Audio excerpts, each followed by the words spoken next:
ಧರ್ಮವನ್ನೇ ಪುನಃಸ್ಥಾಪಿಸುವ ನೀನು ಚಿಂತನೆಯನ್ನು ಮಾಡ್ತಿದ್ದಾರೆ. ನನ್ನ ಬೆಂಬಲ ಸದಾ ಉಂಟು. ಅಲ್ಲಿಯವರೆಗಾಗಿ ಹೋಗಿ ನಾವು ಯಾವ ಭಾವನ್ನೇ ಒಪ್ಪಿಸಬೇಕು ಕೇಳಿದೆ, ಸ್ನೇಹ ಎನ್ನುವಂತ ಅನುಪಮವಾಗಿರುವಂತಹ ಭಾವದಿಂದಲಾಗಿ ಸಮಾನ ಶೀಲೇಶು ವ್ಯಸನೇಶು ಸತ್ಯಂ ಎನ್ನುವ ಹಾಗೆ ಸಮಾನ ಶೀಲ ಮನಸ್ಕರಲ್ಲಿ ಸ್ನೇಹವೆನ್ನುವುದು ಮಾಡುವುದು ಸಹಜ ತಾನೆ. ವಿಷಮ ಜಗತ್ತನ್ನಾದರೂ ಕೂಡ ಸಮತೆಗೆ ತರುವಂತಹ ಶಕ್ತಿ ಸಾಮರ್ಥ್ಯ ಇರುವುದು ಸ್ನೇಹ ಎನ್ನುವಂತಹ ಭಾವದಿಂದಲಾಗಿ.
ಬ್ರಾಹ್ಮಣರೇ, ವಿಪ್ರರೇ, ಭೂಸುರರೇ, ದ್ವಿಜರೇ ಸ್ವಲ್ಪ ಗೌರವ ಕೊಡೋದು ಅಭ್ಯಾಸ ಮಾಡ್ಕೊಳ್ಳ. ಗೌರವ ಬ್ರಾಹ್ಮಣರೇ, ದ್ವಿಜರೇ, ಭೂಸುರರೇ, ವಿಪ್ರರೇ ಹೀಗೆ ಕರಿಬೇಕು.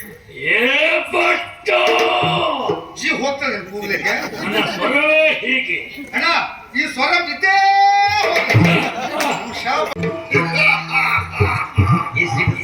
ಯಾರು ಶ್ರೀಪತಿ ಅಲ್ಲವೇ ಅಲ್ಲ, ನಾನೇ ಕಾಮಾಸುರ. ಮನಕಾಯ ಪ್ರವೇಶ ಹೋಗುತ್ತಾ ಇದ್ದಾಳೆ ಗುರುಪುತ್ರಿ, ಅವಳನ್ನ ಭೋಗಿಸಬೇಕು. ಹೀಗೆ ಹೋಗಲು ಕೂಗಿಕೊಂಡಾಳು, ಭಯಗೊಂಡಾಳು. ಆದ್ರಿಂದ ಶ್ರೀಪತಿಯಾಗಿಯೇ ಹೋಗಬೇಕು. ಶ್ರೀಪತಿ ಹೇಗಿದ್ದ? ಒಳಗೆ ಹೋದವ್ರು ನೀವು ಅವ್ನು ಹೇಗಿದ್ದೇವೆ ನಿಮ್ಗೆ ಗೊತ್ತಿಲ್ಲ. ತಿಳಿಲಿಕ್ಕಿಲ್ಲ. ಆಗ ಬಂದನು ಶ್ರೀಪತಿ ರಾಯ. ಈಗ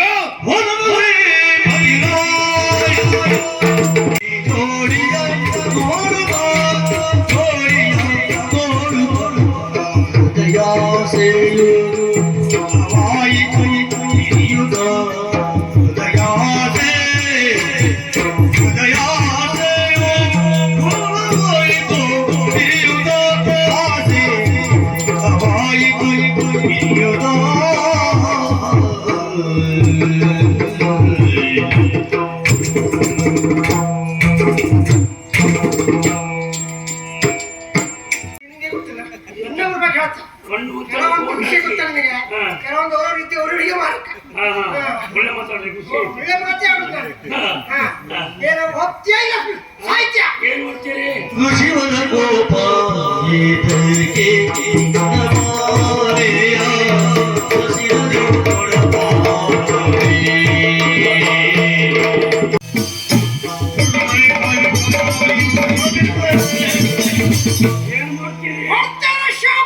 ಕೆಲಸ ಮಾಡಿ ಒಂದು ಕಡೆ ಎರಡು ಕೊಡಿ. ಚಾಪಿಯಲ್ಲು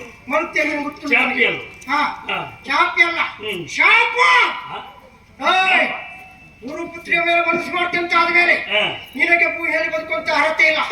ಮತ್ತೇನ ಶಾಪ ಹೇಗೆ? ಜಯ ಶಿವ.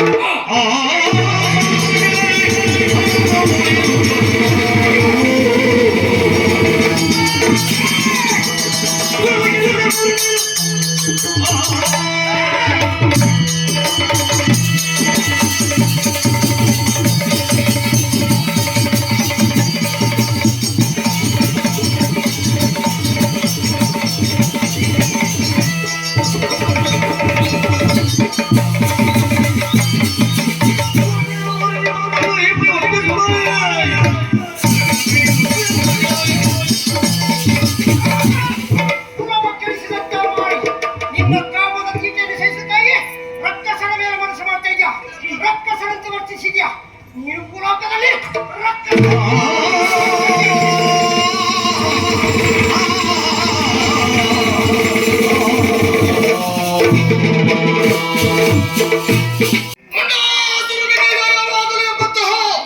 ಹರ್ಷೋತ್ಕಾರ ಮುಗಿಲು ಮುಟ್ಟುತ್ತಾ ಇದೆ.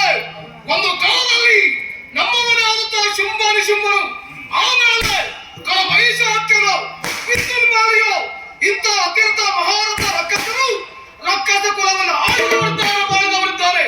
ನಂತರದಲ್ಲಿ ದೇವತೆಗಳ ಕುತಂತ್ರ, ಆದಿಮಾಯೆಯ ಮಾಯೆ, ಮಾತ್ರವಲ್ಲ ಶೀರ್ಷಿಯ ಕುತಂತ್ರದಿಂದಾಗಿ ರಕ್ಕಸ ಕುಲವೆಲ್ಲವೂ ಸರ್ವನಾಶವಾಗಿ ಹೋಯಿತು.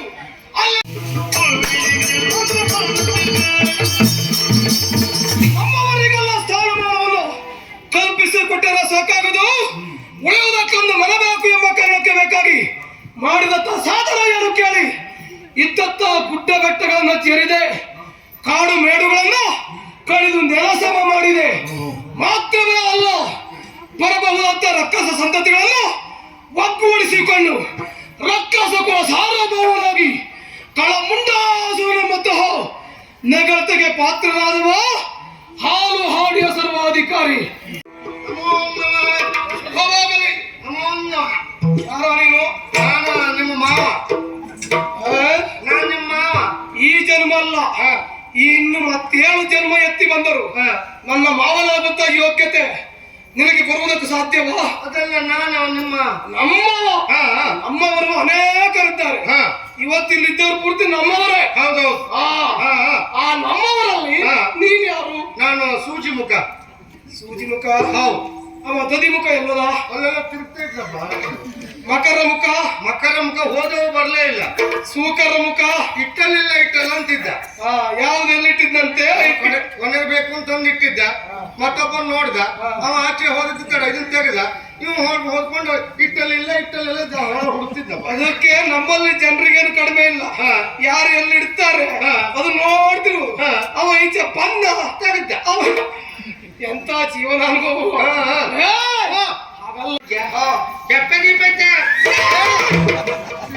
ನಾಯಿದ ಮಗನ ಎನ್ನಡಪ್ಪನ್ ಪನ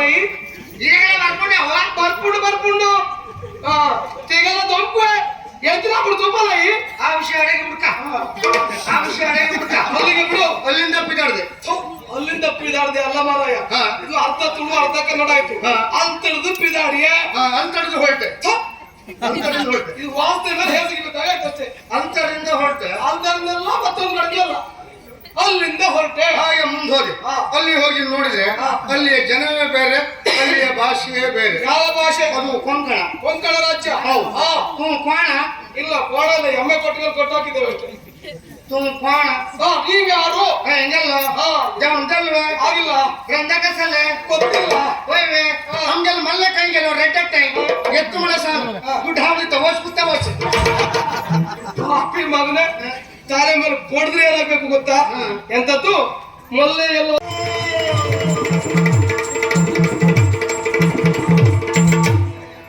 ಈ ಸರಿಯಾಗಾಯ್ತು. ಹಾಗೆ ತಿರುಗಿ ಬರುವಾಗ ಹೋಗಿ ನೋಡಿ ಸಹ್ಯಾದ್ರಿ ಏನೇ ಅಲ್ಲೇನು ವಿಶೇಷ? ಅಲ್ಲಿ ಹೋಗಿ ನೋಡುವಾಗ ಭಟ್ರು ಹೋಗಿ ಹಾಕ್ತಾ ಉಂಟು. ಭಟ್ರು ಹೋಗಿ ಹಾಕ್ತಾ ಭಟ್ರು ಹೊಗೆ ಹಾರುದಲ್ಲ, ಭಟ್ಟರು ಅಡುಗೆ ಮಾಡುವಂತ ಹೊತ್ತಿಗೆ ಒಲೆಯಿಂದ ಹೊಗೆ ಹಾರಿರಬಹುದು. ಇದು ಹಾಗಲ್ಲ. ಅದಲ್ಲ, ಹೋಮ ಕುಂಡದಿಂದ ಹೊಗೆ ಎನ್ನುವುದು ನಭೋಮಂಡಲ ಸೇರ್ತಾ ಇರಬಹುದು. ಹೌದು ಹೋಮದ ಧೂಮ ಹಾರ್ತಾ ಇದ್ದ. ಧೂಮ ಹಾರ್ತಾ ಇದ್ದಲ್ಲ, ಹೋಮದ ಧೂಮ ಅಂತ ಹೊಗೆ. ಅಲ್ಲಿಯ ಸನಿಹದಲ್ಲಿ ಭಯಂಕರ ಬೂದಿ ರಾಶಿ. ವಿಶೇಷ ಎಂತದ್ದು? ಹೋಮ ಕುಂಡದಲ್ಲಿದ್ದಂತ ಬೂದಿ ರಾಶಿಯನ್ನ ಮತ್ತೊಂದು ಕಡೆಗೆ ರಾಶಿ ಹಾಕಿದ್ದಾರೆ. ಅದೆಲ್ಲ ಆಶ್ಚರ್ಯ ಎಂತದ್ದು? ಆದ್ರೆ ಆ ವಿಶೇಷ ಇರುವುದೇ ಅಲ್ಲಿ. ಎಲ್ಲಿ? ಆ ಬೂದಿ ರಾಶಿಯಲ್ಲಿ ಇಷ್ಟು ದೊಡ್ಡದು, ಇಷ್ಟು ದೊಡ್ಡದು, ಇಷ್ಟು ದೊಡ್ಡದು, ಇಷ್ಟೆಲ್ಲ ಸಿಕ್ಕಬಿಡಿ. ನಾನ್ ಕೇಳ್ತೇನೆ, ಎಷ್ಟು ದೊಡ್ಡದು? ಇಷ್ಟು ದೊಡ್ಡದು. ಅದೆಷ್ಟುಂಟು? ಲೆಕ್ಕ ಮಾಡಲಿಲ್ಲ. ಒಂದು ಇಷ್ಟು ದೊಡ್ಡದು, ಅದೆಷ್ಟುಂಟು? ಕೆಲವೊಂದು ಇಷ್ಟು ದೊಡ್ಡದು, ಅದೆಷ್ಟುಂಟು? ಹಲವು ಉಂಟು. ನಿನಗೆ ಇಷ್ಟು ದೊಡ್ಡದು ಕಣ್ಣಿಗೆ ಬೇಗ ಕಾಣಿತಾರೆ ನಿನಗೆ. ಒಂದು ಖಂಡಿತದೆ. ಎಂತತ್ತ? ಮೂಳೆ ಮೂಳೆ. ಹೋಮ ಕುಂಡದಲ್ಲಿದ್ದಂತ ಬೂದಿಯನ್ನ ಮತ್ತೊಂದು ಕಡೆಗೆ ರಾಶಿ ಹಾಕಿದಂತ ಹೊತ್ತಿಗೆ ಅದರಲ್ಲಿ ಮೂಳೆ ತುಂಡಿರುವುದಕ್ಕೆ ಹೇಗೆ ಸಾಧ್ಯ? ಇರುತ್ತದೆ ಏನು ಕೇಳು. ಅರಬೆಂದತ್ತ ಕಟ್ಟಿಗೆಯನ್ನು ನಾವು ಕಾಣಬಹುದೇ ವಿನಃ ಮೂಳೆ ತುಂಡೇ ಬರ್ತದೆ. ಏನು ಅಂತ ವಿಚಾರ ಮಾಡಿದವಳೆ. ನಾನು ಹೋಗುವ ಮೊದಲು ನಿಮ್ಮಿಂದ ಅನುಮತಿಯನ್ನು ಪಡೆದು ಆ ಕೋಮಾಸುರ ಹೋಗಿಲ್ವಾ? ಹೋಗೋದು ನಿನ್ನ ಕಳಿಸ್ತೇನೆ ಪಾಪಿ. ಕಾಮಾಸುರ ನೇರ ಹೋದದೇವ ಸಹ್ಯಾದ್ರಿ ತಪ್ಪಲಿಗೆ. ಅಲ್ಲಿ ಹೋಗಿ ಅಲ್ಲಿ ಒಬ್ಬಳು ಮುನಿಗಳಿದ್ದಾಳೆ, ವರಹ ಮುನಿಗಳು. ಅವಳಿ ಒಬ್ಬಳು ಮಗಳಿದ್ದಾಳೆ ವಾರಾಯಿ ಎನ್ನುವಾಗೆ. ರೂಪವತಿ ಅಂತ ಆಕೆಯನ್ನ ಈತ ಕಾಮಿಸುವುದಕ್ಕೆ ಮುಂದಾದ. ಆರೋಗ್ಯವಂತ ಗಂಡವ. ಆಮೇಲೆ ಈ ವಿಷಯ ವರಹ ಮುನಿಗಳಿಗೆ ತಿಳಿದು ನಿಮ್ಮ ಆಳಂತ ಗೊತ್ತಾದ್ರೂ ಕೂಡ ಇನ್ನು ಮುಂದೆ ಯೋಚನೆ ಮಾಡದೆ ಒಮ್ಮಿಂದೊಮ್ಮೆಲೆ ಚಾಪಿ ಕೊಟ್ಟುಕೊಂಡಾಗ ಹಾಪಿ ಕೊಟ್ಟು ಹೌದು ನೀವು ಸತ್ತೇ ಹೋಗುದು. ಶಾಪ ಕಳಿಸಿಬಿಟ್ಟು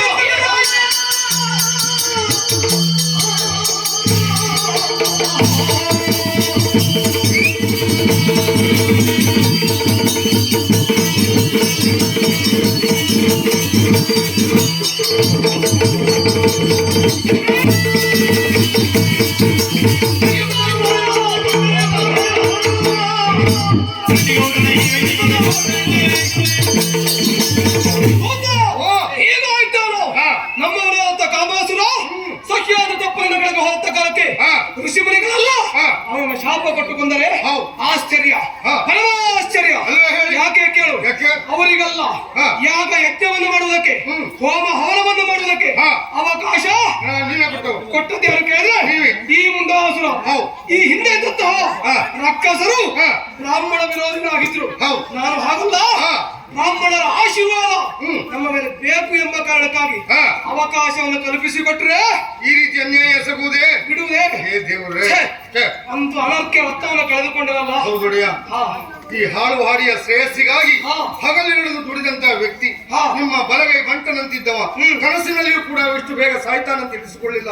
ಆದ್ರೆ ಏನ್ ಮಾಡುವ, ಅವನನ್ನ ಕಳೆದುಕೊಂಡಿದ್ದೇವೆ. ಸತ್ತಂತ ಅವನ ಆತ್ಮಕ್ಕೆ ಭಗವಂತನು ಆರೋಗ್ಯ, ಆಯುಷು, ಭಾಗ್ಯ, ಸಿರಿ ಸಂಪತ್ತನ್ನು ಕೊಟ್ಟು ಕಾಪಾಡಲಿ ಎನ್ನುವ ಹಾಗೆ. ನೀನು ಸತ್ತ ಹಾಳಾಗಿ ಮಾಡ್ತಿದ್ದು ಹೋಗ್ಲಿಕ್ಕೆ ಎಂತದ್ದ? ಸತ್ತವರಿಗೆಲ್ಲ ಆರೋಗ್ಯ, ಆಯುಷ್ಯ ಕೊಡ್ತಾರೆ. ನೀವು ಹೇಳ್ತಿರಲ್ಲ, ನೀವೆಲ್ಲ ಹೇಳ್ತಿರಲ್ಲ. ನಾವು ಹೇಳುವುದು ಬದುಕಿದ್ದವರಿಗೆ ಆಯುಷ್ಯ, ಆರೋಗ್ಯವನ್ನು ಕೊಡುವುದಕ್ಕೆ ಭಗವಂತನಲ್ಲಿ ಕೇಳಿಕೊಳ್ಳುವುದು. ಸತ್ತವರಿಗೆ ಸದ್ಗತಿ ಕೊಡುವಂತ ದೇವರಲ್ಲಿ ಕೇಳಿಕೊಳ್ಳುವುದು. ಮಾಡಿದ ಯಾವ್ದು ನೀನು ಕೊಡಿ ಹೋಯ್ತು. ಆಗ ವಾಸನೆಲ್ಲ ಪರಿಮಳ ದೋಷ ಇದೆಯಾ? ಇಲ್ಲ, ಅಕಾಲಿಕವಾಗಿ ಉಂಟು ಮಾಡಿಕೊಡುತ್ತಾದ್ರಿಂದ ಪರಿಮಳದ ಹೂವರ ತರಲಿಕ್ಕೆ ಆಗಿಲ್ಲ.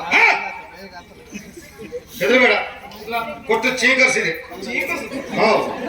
ಸ್ವೀಕರಿಸುವುದು ಹೋದ್ದೆಲ್ಲ ಹೋಯ್ತಲ್ಲ, ಮುಂದೆ ಹನಿ ಹತ್ತರೊಳಗೆ ಇದ್ದದ್ ಪೂರ ಉದುರಿಸಿ ಕೊಟ್ಟು ಹಿಡಿ ಪಡ್ಚಾಳು.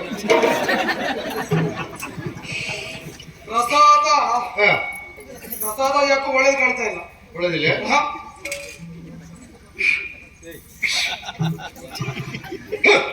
ಕುಟುಂಬ ಮಧ್ಯಾಹ್ನ ಶುದ್ಧ ಆಯ್ತಲ್ಲ. ಇದು ಯಾವ ಕಾಲಕ್ಕೂ ಆಗುದಿಲ್ಲ. ಇವತ್ತಾದ್ರೂ ಕೊರಡೆ ಅಶುದ್ಧ ಆಗಿರ್ಬೇಕು.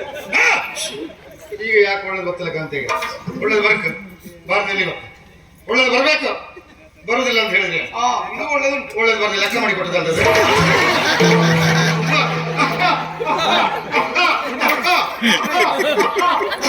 ಅಪ್ಪಕ್ಕಲ್ಲೋ ದರಕ್ಕಲ್ಲೋ ನೋ ಮಾಡೋ ಶಯವೋ ಶಹಿ ಶರಣವೋ ಅರ್ಧ ಸ್ಥಳದಲ್ಲಿ ವಾಸವಾಗಿರುವ ಅಣ್ಣನ ಪಾದಕ್ಕೆ ನೋ ಮಾಡೋ ಶಯವೋ ಶಹಿ ಶರಣವೋ.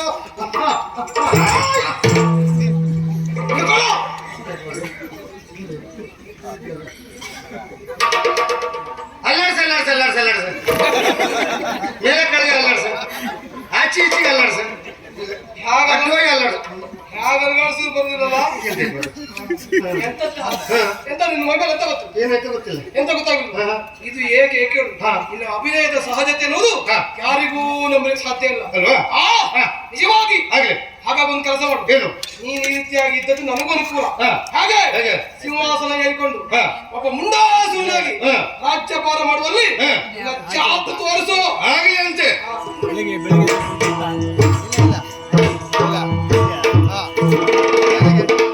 ಮಾತಾಡಿಸಿ ಮಾತಾಡಿಸಿ ಹೋಯ್.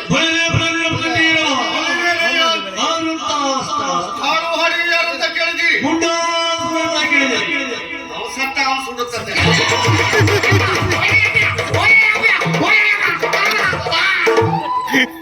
ಪಾಪಿ ಮಗನೇ, ನಾನು ಎದುರುಗಡೆಯೇ ಇಷ್ಟು ಹೇಳಿ ಸಾಯ್ತೀನಿ, ಹಿಂದ್ಗಡೆ ಇನ್ನು ಹೆಚ್ಚು ಹೇಳಲಿಕ್ಕಿಲ್ಲ. ಪಾಪಿ ಮಗನೇ, ಇಲ್ಲ.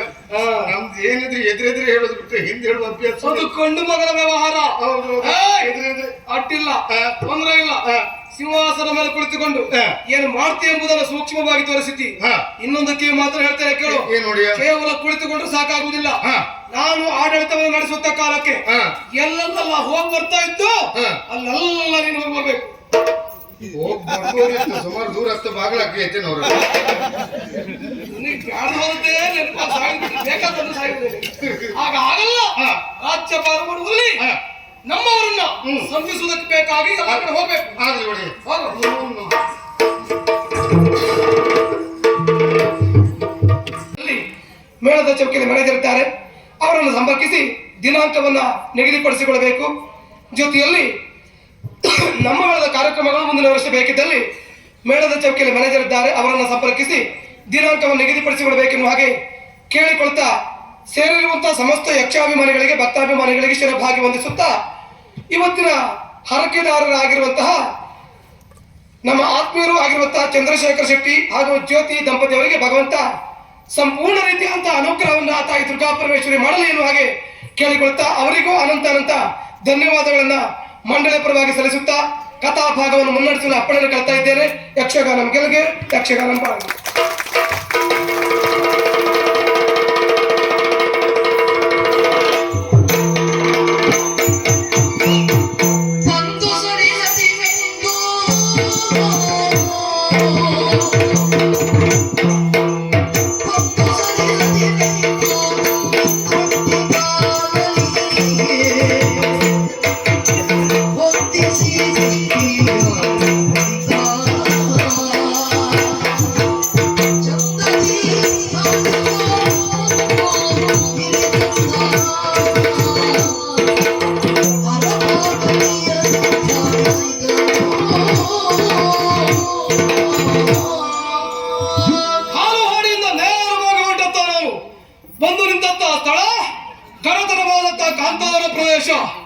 ಇದೇ ಸೂಕ್ತವಾದಂತಹ ಕಾಲ, ಸೂಕ್ತವಾದಂತಹ ಸ್ಥಳ ಎಂಬ ಹಾಗೆ ಭಾವಿಸಿಕೊಂಡಂತಹ ನಾನು ತಿಳಿಗೊಳದಲ್ಲಿ ದೇಹ ಶುದ್ಧಿ ಮಾಡಿಕೊಳ್ಳುವುದಕ್ಕೆ ಸ್ನಾನಾದಿಗಳನ್ನು ಪೂರೈಸಿದ ಹಾಗಾಯಿತು.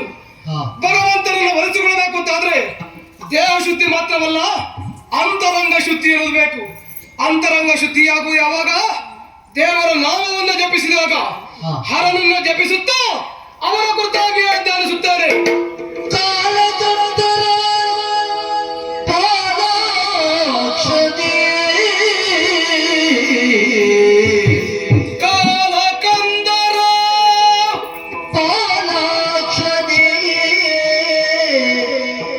ಜಗಪಾಲನೆ ವ್ಯಾಳ ವಿಭೂಷಣನೆ ಶೂರಧರವರ ತಾಂಡವನವನ ವಿಚಾರೆಯ ವರಕಾಲಕನೆ ವೃಷಭವಾಗನ ರಜತೇಜ ನಿಜ ಮಸಣ ವಿಕಾರಿ ನಿರಂಜನನೇ ಭಸ್ಮಾದರ ಗಜ ಚರ್ಮಾಭರಧರ ಅಸುರರಾಧ್ಯ ಸ್ಮರಾಂತಕನೇ ಅಸುರರಾಧ್ಯ ಸ್ಮರಾಂತಕನೇ ಓಂ ನಮಃ ಶಿವಾಯ ಓಂ ನಮಃ ಶಿವಾಯ ಓಂ ನಮಃ ಶಿವಾಯ ಓಂ ನಮಃ ಶಿವಾಯ ಓಂ ನಮಃ ಶಿವಾಯ ಓಂ ನಮಃ ಶಿವಾಯ ಓಂ ನಮಃ ಶಿವಾಯ ಓಂ ನಮಃ ಶಿವಾಯ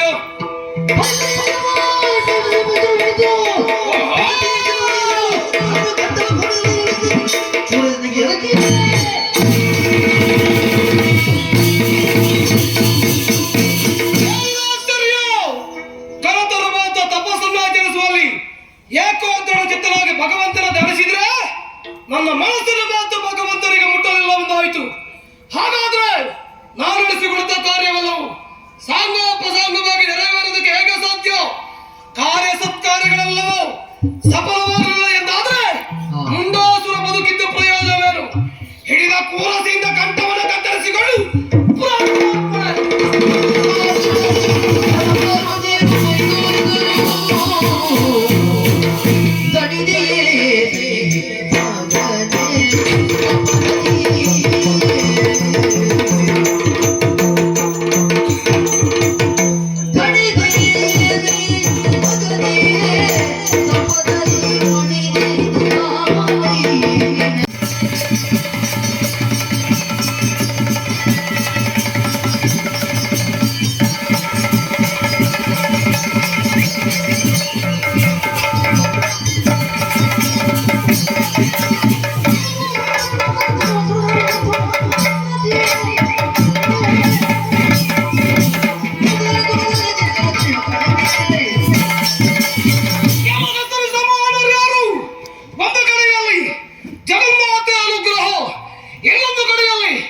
ಜಗತ್ತಿಗೆ ತಂದೆಯಾದ ಪರಮೇಶ್ವರನ ಅನುಗ್ರಹ. ಇನ್ನು ಏನು ಬೇಕು? ಇನ್ನು ಮುಂದೆ ನಾವು ನಡೆಸಿಕೊಂಡ ಹಾಗೆ ನಾವು ಮಾಡುವ ಕೆಲಸ ಎಲ್ಲ ಸುಸೂತ್ರವಾಗಿ ನಡೆದ ಮತ್ತು ವಿಶ್ವಾಸ ಉಂಟು. ನಾವು ಇಷ್ಟೊತ್ತಿಗಾಗಬೇಕಾಯ್ತು. ಯಾವುದಕ್ಕೆ? ನಮ್ಮ ಕೆಲಸ ಎಲ್ಲವೂ ಸರಿಯಾಗಿ ಆಗ್ಬೇಕು ಅಂತಾದ್ರೆ ನಮಗೆಲ್ಲ ಪೂರಕವಾಗಿರ್ಬೇಕು ವಾತಾವರಣ. ಈಗ ವಾತಾವರಣ ಒಂದು ನಾವು ನಡೆಸಿಕೊಂಡ ಹಾಗೆಲ್ಲ ಮಾಡಿದ್ದಕ್ಕಂತ ಇಲ್ಲಿಗೆ ಮುಕ್ತಾಯವ ಅಲ್ಲೇ ಇಲ್ಲ. ದೇವರು ದೇವತೆಗಳು ಬಗ್ಗು ಬಡಿಬೇಕು ಅಂತಾದ್ರೆ ನಾನೊಬ್ಬನೇ ಹೋಗುದಿಲ್ಲ. ಆ ಋಷಿ ಮುನಿಗಳ ಘಟ್ಟವನ್ನು ಹಿಡಿದು ಎಳಿಬೇಕು ಅಂತಾದ್ರೆ ನಾನೊಬ್ಬನೇ ಹೋಗುದಿಲ್ಲ. ಇದ್ದಾರಲ್ಲ ನಮ್ಮವರ ಅಂತ ಚಂಡ ಬಂಡರು, ನನ್ನ ಎಡಬಾರದು ಪೂಜೆ ಮಾಡ್ತಿದ್ದವರು ಎಲ್ಲಿದ್ದೀರಿ ಚಂಡ ಬಂಡರು? ಬನ್ನಿ.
ಕೊಂಡಾಡ್ತಾ ಇದ್ದೇವೆ.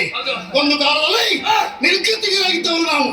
ನಮ್ಮ ಯೋಗ್ಯತೆಯನ್ನು ವಹಿಸಿದಂತಹ ಆ ಮುಂಡಾಸುರ ಕರೆದುಕೊಂಡು ಹೋದ. ನಮಗೊಂದು ಸ್ಥಾನಮಾನ ಕೊಟ್ಟಿದ್ದಾರೆ. ಇಷ್ಟೊಂದು ಪರಾಕ್ರಮದಿಂದ ಮೇಲೆ ಕಾರಣ ಏನು?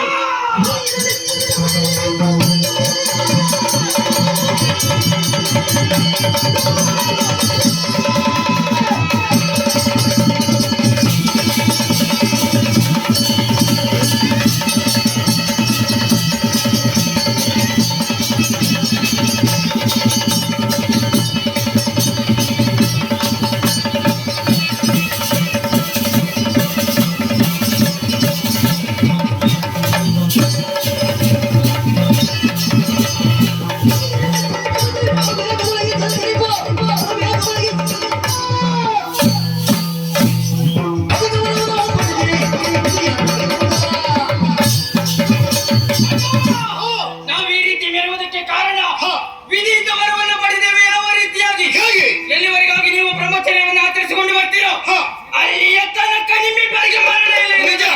ಹಿಡಿಯುವುದಕ್ಕೆ ಗದಾ ದಂಡ ಮನೋವೇಗವನ್ನು ಅನುಗ್ರಹಿಸಿದ್ದಾರೆ. ಆದ್ರೆ ಈಗ ಒಂದು ವಿಚಾರ ಕೇಳಿದೆಯಾ? ಹೇಳುದು ಅಣ್ಣನಾದ ಮುಂಡಾಸುರ ಚಂಡಮಂಡರು ಬರಲಿ ಎನ್ನುವುದಾಗಿ ಹೇಳಿದ್ದಾರೆ. ಹುಟ್ಟಿದ್ದಾರೆ. ನೇರವಾಗಿ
ಗಂಡಾದದ್ದರಿಂದ ಹೆಣ್ಣನ್ನು ಕಂಡಾಗ ಬಯಸಿದ್ದಾರೆ, ಅಪರಾಧವಲ್ಲ.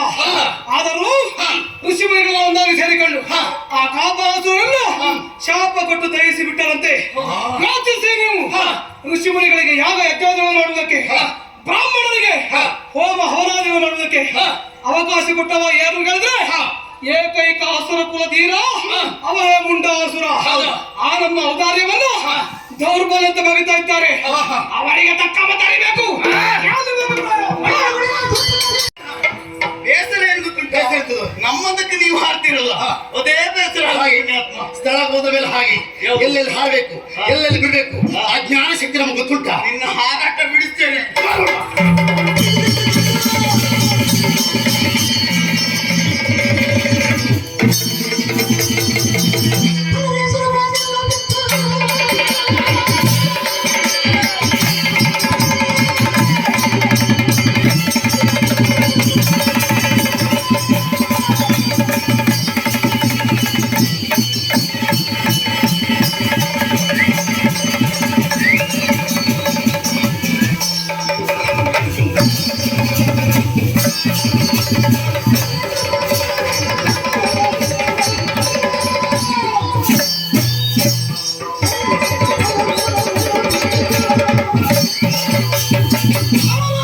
ಗುರಪ್ಪ, ಕಾರಣವನ್ನು ಹೇಳಿಕೊಂಡು ಹಸುವನ್ನು ಸೋಲಿಸುತ್ತೇವೆ ಎಂಬ ಹಾಗೆ ನನ್ನ ಮುಂದೆ ಬರ್ತಾ ಇದೆಯಲ್ಲ, ನನಗೆ ನೀನು ಯಾವ ಲೆಕ್ಕವೂ ಅಲ್ಲ. ಓಹೋ, ನಾನು ನಿರೀಕ್ಷಿಸುವುದು ಯಾರನ್ನ ಗೊತ್ತಾ? ಯಾರನ್ನು? ಸದಾಕಾಲ ಆ, ನಿಮ್ಮನ್ನ ಪಡೆಯುವಂತಹ ಆ, ನಿಮ್ಮ ಆಧಾರ ಸ್ತಂಭ ಅವ ಕರಿಯ ಆ, ಅವ ಹರಿ ಆ. ಅವರನ್ನ ಕರೆಸು. ಏನು ತೋರ್ತೇವೆ? ಹರಿಗಳು ಸುಮ್ಮನೆ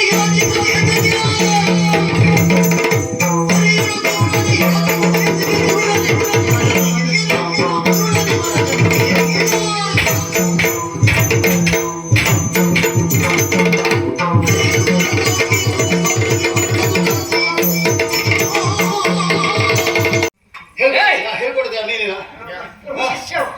ನಮ್ಮ ಸ್ವರವೇ ಹಾಗೆಯ ಕೂಗ್ತೇವೆ. ಏಯ್! ಯಾರದ್ದು? ಎಷ್ಟು ಬೇಕಾದ್ರೆ ಶಾಪ ಕೊಡು. ನಾವು ಮಾಡುವಂತ ಯಾಗ ಯಜ್ಞಕ್ಕೆ ಹೆಂಡ ಕಂಡವನ್ನು ಸುರಿದು ನಮಗೆ ಹಿಂಸೆ ಕೊಡ್ತಾ ಇದ್ದೀರಲ್ಲ, ಯಾರು ನೀವು? ನೀವು ಮಾಡುವುದೇನು? ಯಾಗ ಯಜ್ಞವನ್ನು ಮಾಡ್ತಾ ಇದ್ದೇವೆ ಯಾಕಾಗಿ ಮಾಡುವುದು? ದೇವತೆಗಳಿಗಾಗಿ. ಅವ್ರಿಗೆ ದೇವತೆಗಳಿಗೆ ಹೇಗೆ ಮಳೆ ಬೆಳೆಯಿಂದ ಬೆಳೆ ಕೊಡ್ತಾರೆ, ದೇವತೆಗಳಿಗೆ ನೀವೇನು ಕೊಡ್ತೀರಾ? ನಾವು ವಹಿಸಲು ಕೊಡ್ತೇವೆ. ಕೊಡು ಪುಣ್ಯಾತ್ಮ, ಕೊಡು. ಮಳೆ ಹಾಕು. ಅದೇನು ಹೇಳಿದೆಲ್ಲ ಬೇಕಂತದೆ. ಮಗನೇ, ಹೋಗ್ತೀರಾ ತೊಂದರೆ ಕೊಡ್ತೀರಾ? ಹೇ, ಹೋಗುವುದಕ್ಕೆ ಬಂದವರಲ್ಲ, ಬರುವುದಕ್ಕೂ ಕಾರಣ ಉಂಟಾ? ಏನು? ಈಗಾಗಲೇ ನಮ್ಮ ಒಡೆಯ ಮುಂಡಾಸುರನಿಗೆ ಹವಿಸ್ಸನ್ನ ಕೊಡಬೇಕು. ದೇವತೆಗಳಿಗೆ ಯಾವತ್ತು ಹವಿಸ್ಸು ಕೊಡಬಾರದು, ಬಿಡುವುದಿಲ್ಲ ಯಾಗ ಮಾಡ್ಲಿಕ್ಕೆ. ಯಾರು? ಏಯ್! ಏಯ್!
शरण्ये त्र्यम्बके नारायणे नमोस्तुते नारायणे नमोस्तुते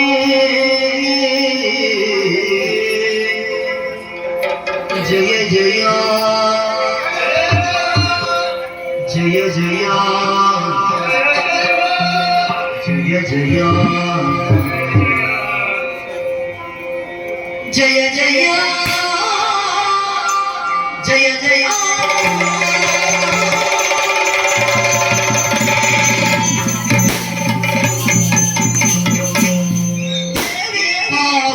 ಚರಿತೆ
ಪಂಚಭೂತಗಳೇ, ಷಟ್ಶಾಸ್ತ್ರಗಳೇ, ಸಪ್ತ ಋಷಿಗಳೇ, ಅಷ್ಟವಸುಗಳೇ, ನವಗ್ರಹರೇ, ದಶ ದಿಕ್ಕುಗಳೇ, ಏಕಾದಶ ರುದ್ರರೇ, ದ್ವಾದಶಾದಿತ್ಯರೇ, ಸಮಸ್ತ ದೇವಾನ ದೇವತೆಗಳನ್ನು ಒಂದಾಗಿ ತನಗುದ್ದಿ ಮನಗುದ್ದಿ ಕಳವಳಿಸುತ್ತಿರುವಂತಹ ನೀವೆಲ್ಲರೂ ಮಾನಸಿಕವಾದಂತಹ ಧೈರ್ಯವನ್ನು ತಂದುಕೊಳ್ಳಿ ಮಕ್ಕಳೇ. ಮಕ್ಕಳೇ, ಅಶ್ರುಧಾರೆಯನ್ನು ಸುರಿಸ್ತಾ ಇದ್ದೀರಾ, ಮುಖದಲ್ಲಿ ಖೇದ.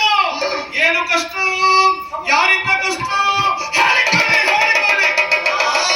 ಅಮ್ಮನಿ ಮೊಡನೆ ನಾನು ಹೇಳುವೆನು ವಿಷಯ ತುಂಬ ವಿಷಯ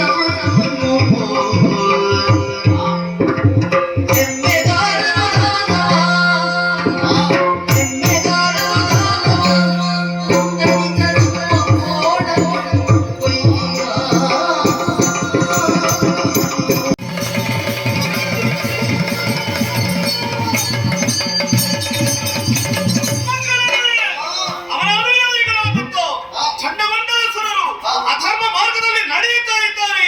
ಬೆದರದಿರಿ ಬೆದರದಿರಿ, ಚಂಡಮಂಡಲ ರುಂಡವನ್ನು ಚೆಲ್ಲಿ ನಿಮ್ಮನ್ನು ನಾನು ರಕ್ಷಿಸ್ತೇನೆ.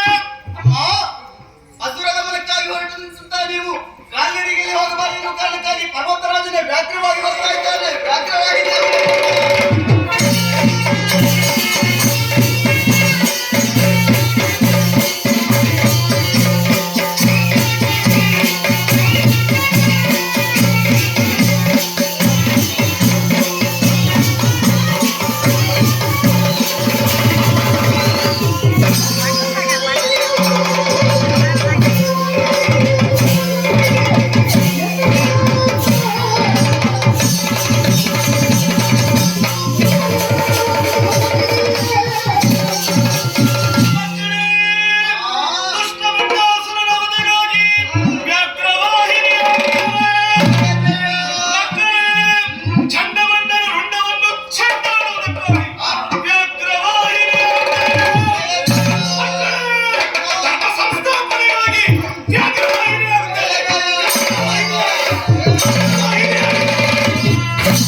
ಸದನ ಕಾಮಾನಿಸುವ ಪರಿಯಂದದಿ ಬಂದಳು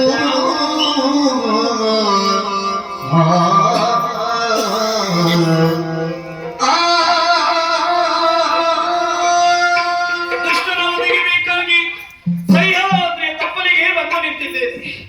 ನೋಡಬಾರದೆ ರಮ್ಯ ರಮಣೀಯವಾದಂತಹ ವಾತಾವರಣ, ವಸುದೆಯಾದಂತಹ ಭೂಮಿ, ಋತುರಾಜನ ಆಗಮನಕ್ಕೆ ಕಾಯುತ್ತಿರುವ ಹಾಗೆ ವಾತಾವರಣ ನವನವೀನವಾಗಿ ಕಂಗೊಳಿಸುತ್ತಾ ಇದೆಯಲ್ಲ. ಇಲ್ಲಿಯ ವಾತಾವರಣವನ್ನು ಗಮನಿಸಿದಾಗ ಸ್ವಲ್ಪ ಹೊತ್ತು ಇಲ್ಲಿ ವಿಹರಿಸಬೇಕೆನ್ನುವ ಹಾಗೆ ಮನ ಹೇಳುತ್ತಾ ಇದೆ. ಇಲ್ಲಿರುವಂತಹ ಪ್ರಾಣಿಯಾಗಲಿ ಪಕ್ಷಿಯಾಗಲಿ ಪ್ರಕೃತಿಯೇ ಆಗಲಿ ಇದೆಲ್ಲವೂ ನನ್ನ ರಕ್ಷಣೆಗೆ ಒಳಪಟ್ಟದ್ದಲ್ಲವೇ? ಆದರೂ ಕೂಡ ನನ್ನ ಮನಸ್ಸು ಇಲ್ಲಿ ವಿಹರಿಸಬೇಕು ಎನ್ನುವ ಹಾಗೆ ಹೇಳ್ತಾ ಇದೆ ಅಂತಾದ್ರೆ ಎಂಥ ರಮ್ಯಮಣೀಯವಾದಂತಹ ವಾತಾವರಣವಿದು. ಏನೇ ಆಗಲಿ ನಾನು ಬಂದಿರುವಂತದ್ದು ಕಾರ್ಯಾರ್ಥಿಯಾಗಿ ದುಷ್ಟರನ್ನು ವಧಿಸುವುದಕ್ಕಾಗಿ. ಅವರನ್ನು ವಧಿಸುವುದಷ್ಟು ಸುಲಭ ಸಾಧ್ಯವಲ್ಲ. ವಧಿಸುವ ಕುರಿತಾಗಿ ಸ್ವಲ್ಪ ಯೋಚಿಸಬೇಕು. ಹಾಗಾಗಿ ಈ ಸಹ್ಯಾದ್ರಿಯ ತಪ್ಪಲಿನಲ್ಲೇ ನಾನು ಯೋಚಿಸುತ್ತಾ ಕುಳಿತಿರುತ್ತೇನಂತೆ. ಕುಳಿತುಕೊಳ್ಳುವುದಕ್ಕೆ ಯೋಗ್ಯವಾದಂತಹ ಸ್ಥಳ ಬೇಕು ತಾನೆ. ಎಲ್ಲಿ ಹೇಗೆ ಅಂತ ಯೋಚಿಸಿದಾಗ ಅಗೋ ಅಂಬರದಿಂದ ಕುಂಬಿಗೆ ನೀಡಲಿಟ್ಟಂತ ಹೇಮದೊಯ್ಯಾದೆ ಅನಂತತೆಯನ್ನು, ಅಗಾಧತೆಯನ್ನು, ಅಲೌಕಿಕತೆಯನ್ನು ಸಾರುವಂತ ಈ ಹೇಮದೊಯ್ಯಾಲೆಯನ್ನು ಏರುತ್ತಾರೆ. ದುಷ್ಟರ ವಧೆಯ ಕುರಿತಾಗಿ ಯೋಚಿಸ್ತೇನೆ. ಆದ್ರೆ ನಾನಿರುವಂತ ವಿಚಾರ ದಾನವರಿಗೆ ತಿಳಿಯಬೇಕು ತಾನೆ.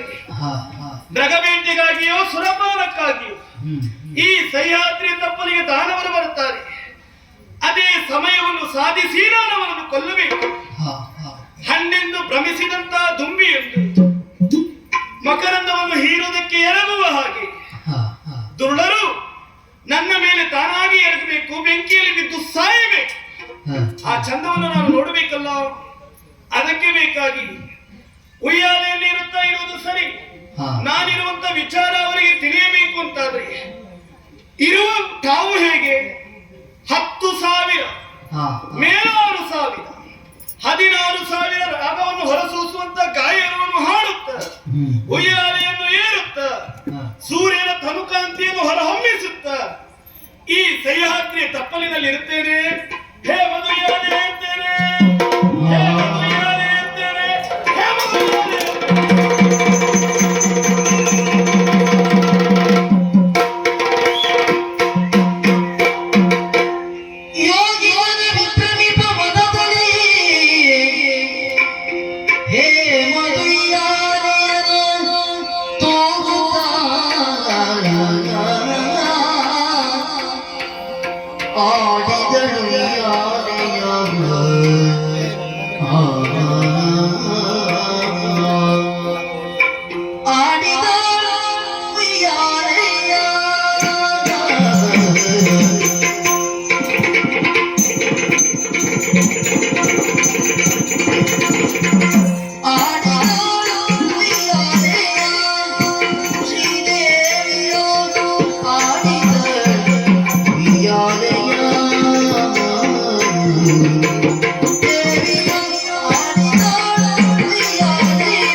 ಗೆಳೆಯರೇ